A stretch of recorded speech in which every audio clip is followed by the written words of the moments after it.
We kind of boiled it down as a company to the top three that we get quite often in terms of questions we get from customers or potential customers. A lot of just discussions around solar in general in the industry and how battery storage works. So the first misconception that is so common is that, as long as the sun is shining, I'll have power. Well, not quite. Your grid-tied solar system is designed to actually shut down when the grid goes down.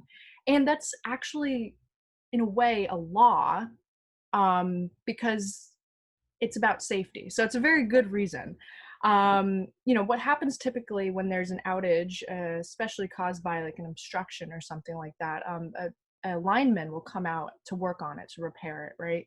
And if solar energy, that's producing electricity is feeding back into the grid while the wires are being repaired on, it could cause serious injury or even death for that lineman.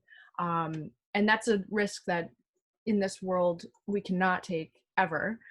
So there's a really good reason why that power cannot be accessible when things are down in that way. So that's a really common one. We can definitely address that in our question segment a little bit more in depth, but that's definitely a notable one. So the second one there is, there's a transfer switch for optional off-grid usage that I can flip anytime. So this is most certainly not the case.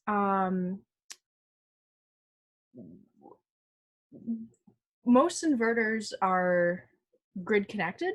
That's just the most common type of installation that has to do with, solar inverters and batteries. And so with that, the inverter senses like grid differences with frequencies and voltages, and it tells it to power up or shut down. The problem with that, though, is that the system can't throttle how much power is coming in.